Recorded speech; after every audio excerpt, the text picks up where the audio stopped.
અમદાવાદમાંથી કે જ્યાં બોપલમાં કનકપુરા જ્વેલર્સમાં થયેલી લૂંટના મામલે બોપલ પોલીસે લૂંટ કરનારા આરોપીની ધરપકડ કરી હોવાની વિગત. જ્વેલર્સની આસપાસ નોકરી કરતા સિક્યુરિટી ગાર્ડે લૂંટારાઓને માહિતી આપી હતી. પકડાયેલા આરોપીઓએ પહેલી વખત લૂંટ કરી હોવાનું પણ સામે આવ્યું. બે આરોપી ધરાવે છે ગુનાહિત ઇતિહાસ.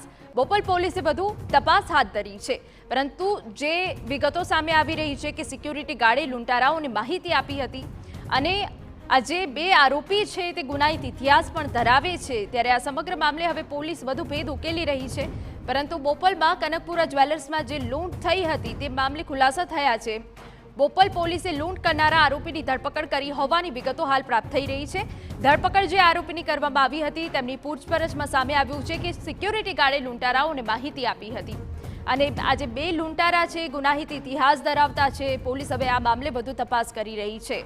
તો આપને જણાવી દઈએ કે જ્યાં પોલીસ દ્વારા ચક્રો ગતિમાન કરવામાં આવ્યા હતા અને સમગ્ર જે લૂંટ કરવામાં આવી હતી તેમાં બે આરોપી જે ઝડપાઈ ગયા છે ગુનાહિત ઇતિહાસ ધરાવે છે અને ત્યાં હાજર સિક્યુરિટી ગાર્ડે લૂંટારાઓને તમામ માહિતી આપી હોવાની પણ વિગતો છે. હવે પોલીસ આગળ કઈ દિશામાં તપાસ કરે છે તે જોવાનો વિષય રહેશે. અમારા સંવાદદાતા હરીન માત્રાવાડીએ વધુ વિગત આપી રહ્યા છે. હરીન, પૂરી વિગત.